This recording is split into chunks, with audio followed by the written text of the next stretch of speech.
दोस्तों, आज की ये कहानी सिर्फ एक खबर नहीं बल्कि एक ऐसा तूफान है जिसने पूरी दुनिया की डिजिटल राजनीति को हिला दिया है। सालों से यह माना जाता था कि अगर किसी देश को बड़ा फैसला लेना है, अगर दुनिया को कोई नया नियम चाहिए, अगर किसी को करारा जवाब देना है तो वो काम सिर्फ अमेरिका करेगा। बाकी दुनिया बस ताली बजाएगी और चुपचाप मान जाएगी। लेकिन इस बार ऐसा नहीं हुआ। इस बार भारत ने वो कर दिखाया जिसकी किसी ने कल्पना तक नहीं की थी। अमेरिका के राष्ट्रपति डोनाल्ड ट्रंप ने मंच से पूरी दुनिया को यह संदेश दिया कि भारतीय अब उनके लिए खतरा हैं और गूगल, माइक्रोसॉफ्ट और एप्पल जैसी कंपनियों को भारतीयों को नौकरी देना बंद कर देना चाहिए। सोचिए, यह सिर्फ एक बयान नहीं बल्कि एक ऐसा ताना था जो सीधे हमारे आत्मसम्मान पर वार कर रहा था। पहले के दौर में शायद भारत चुप रहता, सोचता कि सही समय आने पर जवाब देंगे। लेकिन अब का भारत वह पुराना भारत नहीं है। अब का भारत बोलना जानता है और बोलते वक्त किसी से डरता नहीं है। साथियों, मैंने कभी आपसे यह नहीं कहा कि इस चैनल को सब्सक्राइब करें और आपको भारत वाही महर का, भारत नहीं महर का, भारत वाह सूरा लाइक करें या शेयर करें, क्योंकि मुझे हमेशा यकीन रहा कि अगर मेरी बातों में सच्चाई होगी तो लोग खुद उसे सुनेंगे और फैलाएंगे। लेकिन आज पहली बार मैं आपसे एक विनम्र अपील कर रहा हूं, अगर आप मुझे एक ईमानदार पत्रकार मानते हैं तो अभी इस चैनल को सब्सक्राइब कर लें और इस वीडियो को अंत तक जरूर देखिए। ट्रंप के इस बयान के कुछ ही घंटों के भीतर दिल्ली से एक ऐसा फैसला आया जिसने वॉशिंगटन की गलियों में हलचल मचा दी। भारत ने एक ऐतिहासिक डिजिटल टैक्स लागू कर दिया। यह टैक्स उन दिग्गज कंपनियों पर सीधा वार था जो भारत से हर साल अरबों खरबों रुपए कमा रही थी लेकिन यहां टैक्स तक नहीं भरती थी। गूगल, अमेजन, एप्पल और मेटा यानी फेसबुक और इंस्टाग्राम जैसी कंपनियां भारतीयों से पैसा कमा रही थी, लेकिन टैक्स के नाम पर देश को लगभग कुछ भी नहीं मिल रहा था। सोचिए जरा, गूगल भारत से हर साल लगभग 400 करोड़ का मुनाफा कमा रहा था। अमेजन का कारोबार 35,000 करोड़ से भी ज्यादा था। एप्पल का मुनाफा 1,000 करोड़ से पार था और मेटा का आंकड़ा 1500 करोड़ तक पहुंच गया था। इतना पैसा हमारी जमीन से निकलकर बाहर जा रहा था और बदले में हमें सिर्फ आप एक बड़ा बाजार है का टैग मिल रहा था। भारत ने साफ कह दिया कि अब यह खेल नहीं चलेगा। साल 2020 में सरकार ने इक्वलाइजेशन लेवी लागू की और नियम यह बनाया कि अगर कोई कंपनी भारत के लोगों से कमाई करती है तो उसे भारत को टैक्स भी देना पड़ेगा, चाहे उसका ऑफिस भारत में हो या निकाल में हो, चाहे वह सिर्फ ऑनलाइन काम करती हो या ऑफलाइन। अब से नियम सब पर लागू होंगे। डिजिटल विज्ञापन पर 6% टैक्स और ऑनलाइन प्रोडक्ट व सर्विस बेचने वाली विदेशी कंपनियों पर 2% टैक्स लगाया गया। यह कोई साधारण कदम नहीं था। 2% की तरफ से ऑफलाइन, यह सीधा उन कंपनियों पर चोट थी जिन्होंने भारत को सिर्फ ग्राहक समझा लेकिन कभी बराबरी का हकदार नहीं माना। यह टैक्स दरअसल भारत का वह मास्टर स्ट्रोक था जिसने पूरी दुनिया को यह सोचने पर मजबूर कर दिया कि अब भारत सिर्फ यूजर नहीं बल्कि नियम बनाने वाला देश है। अमेरिका को यह बात सीधे दिल पर लगी।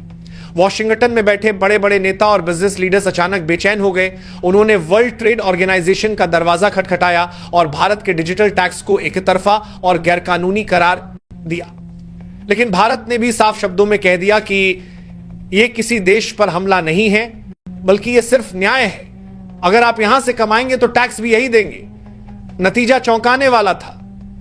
WTO ने भारत के पक्ष में फैसला सुनाया। यह वही पल था जब पूरी दुनिया ने स्वीकार किया कि भारत अब सिर्फ एक बाजार नहीं है बल्कि वह एक ताकत है जो खेल के नियम खुद लिख रहा है। भारत के इस फैसले के बाद अमेरिकी कंपनियों की हालत खराब हो गई। मजबूरी में अमेजन को भारत में लोकल ऑपरेशंस बढ़ाने पड़े। एप्पल ने भारत में आईफोन बनाना शुरू कर दिया और मेटा ने भारत में बड़े बड़े डेटा सेंटर बनाने के प्लान तैयार किए। यानी खेल पूरी तरह पलट चुका था। यह कंपनियां जो अब तक सिर्फ मुनाफा निकालकर बाहर ले जाती थी, अब उन्हें भारत में निवेश करना पड़ा। यह बदलाव सिर्फ टैक्स की वजह से नहीं था बल्कि एक साफ ऐलान था कि भारत अब किसी से दबकर नहीं चलेगा। दोस्तों, यह बात समझना बेहद जरूरी है कि यह फैसला सिर्फ टैक्स का मामला नहीं था बल्कि यह भारत की आत्मनिर्भरता और आत्मसम्मान का मामला था। ट्रंप ने सोचा कि अगर भारत टैक्स में सख्ती करेगा तो हम भारतीयों की नौकरियों पर हमला करेंगे, लेकिन भारत ने दबाव में आने से साफ इनकार कर दिया। सरकार ने चेतावनी दी कि अगर ज्यादा दबाव डाला गया तो 2% को 4% और 6% को 8% कर देंगे। यह बयान सुनकर अमेरिकी कंपनियों की नींद उड़ गई। सोचिए, अगर टैक्स बढ़ा दिया जाता तो उन्हें हर साल हजारों करोड़ का नुकसान उठाना पड़ता। यह सिर्फ पैसों की लड़ाई नहीं थी, यह उस संदेश की लड़ाई थी जो भारत देना चाहता था कि अब हमारी जमीन पर खेल के नियम हम लिखेंगे। इस डिजिटल टैक्स का असर सिर्फ कंपनियों पर नहीं पड़ा, बल्कि बाकी दुनिया भी इससे प्रभावित हुई। फ्रांस, इटली और ऑस्ट्रेलिया जैसे देशों ने भी भारत का रास्ता अपनाया और डिजिटल टैक्स लागू कर दिया। यह भारत की जीत थी, यह भारत की वो मिसाइल थी जिसने बाकी देशों को भी अपने हक के लिए खड़ा होने की हिम्मत दी। अगर भारत यह कदम नहीं उठाता तो आज भी गूगल, अमेजन, एप्पल और मेटा अरबों खरबों कमा रहे होते और हमें सिर्फ दर्शक बना रखा होता। लेकिन अब हालात बदल चुके हैं। अब जो भी यहां से कमाएगा उसे भारत के नियम मानने होंगे। यही सोच आने वाले वक्त में भारत को और मजबूत बनाएगी। यही सोच दुनिया को बताएगी कि भारत अब किसी भी ताकत के आगे झुकने वाला नहीं है। आज भारत में 70 करोड़ से ज्यादा लोग इंटरनेट इस्तेमाल कर रहे हैं और आने वाले कुछ सालों में यह आंकड़ा 100 करोड़ के पार पहुंच जाएगा। यह बाजार किसी सोने की खान से कम नहीं है और इस खान के नियम अब भारत खुद तय कर रहा है। यही वजह है कि सी ब्रेक से सोने के लिए मांगली कुछ साल करोड़ से ज्यादा लोग 70 करोड़ से ज्यादा लोग कर रहे हैं। कंपनियों को मजबूरी में भारत में निवेश करना पड़ रहा है, चाहे वो एप्पल के फैक्ट्री हो, अमेजन का लोकल ऑपरेशन हो या मेटा के डेटा सेंटर। यह सब भारत की नई ताकत का सबूत है। दोस्तों, यह कहानी सिर्फ एक टैक्स की नहीं है, यह कहानी है उस बदलाव की जो भारत की आर्थिक नीति में आया है। यह कहानी है उस आत्मविश्वास की जिसने भारत को दुनिया के सामने सीना ठोककर खड़े होने की ताकत दी है। जब कोई देश अपने संसाधनों की कीमत खुद तय करने लगे, जब कोई देश अपनी जमीन पर अपने नियम लागू करने लगे, तभी वह सच्चे मायनों में स्वतंत्र होता है। भारत ने यह साबित कर दिया है कि अब वह दौर खत्म हो गया है जब हमें सिर्फ बाजार समझा जाता था। अब सवाल यह है कि क्या यह लड़ाई यहीं खत्म होगी? क्या अमेरिका पलटवार करेगा या फिर मान लेगा कि भारत अब वो पुराना भारत नहीं है? क्या आने वाले वक्त में भारत और भी कड़े फैसले लेगा? यह सवाल आज हर किसी के मन में है।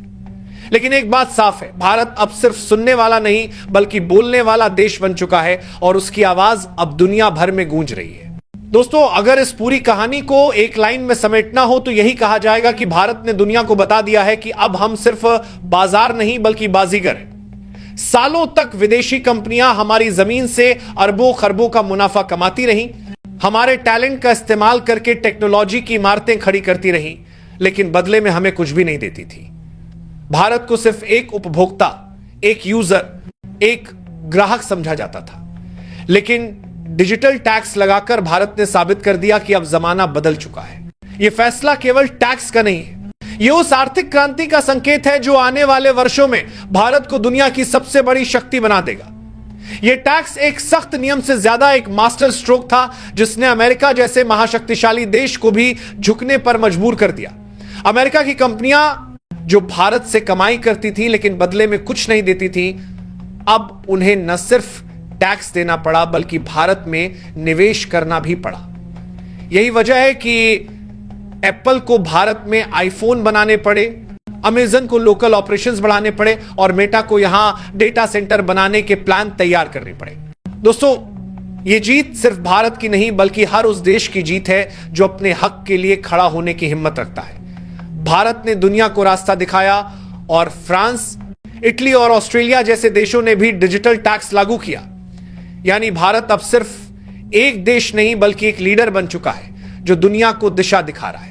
आज भारत 70 करोड़ से ज्यादा इंटरनेट यूजर्स के साथ डिजिटल दुनिया की सबसे बड़ी ताकत है और आने वाले कुछ सालों में यह संख्या 100 करोड़ से पार जाएगी। ऐसे में यह टैक्स सिर्फ सरकार की कमाई का साधन नहीं बल्कि एक संदेश है कि अब जो भी हमारी जमीन से मुनाफा कमाएगा उसे हमारे नियम मानने ही पड़ेंगे। दोस्तों, यह कहानी हमें यह सिखाती है कि जब कोई देश अपने आत्मसम्मान और आत्मनिर्भरता के लिए खड़ा होता है तो पूरी दुनिया उसकी ताकत को मानने के लिए मजबूर हो जाती है। भारत ने ट्रंप के बयान का जवाब भाषण से नहीं बल्कि एक फैसले से दिया और यही वो नया भारत है जो अब किसी से दबकर नहीं बल्कि डटकर खेलता है। तो निष्कर्ष साफ है, यह सिर्फ डिजिटल टैक्स नहीं बल्कि भारत का डिजिटल क्रांति का बिगुल है। यह उस सोच का ऐलान है जो कहती है अब खेल बराबरी का होगा, अब नियम भारत लिखेगा और अब किसी भी महाशक्ति को भारत की आवाज़ को नजरअंदाज करने की हिम्मत नहीं होगी।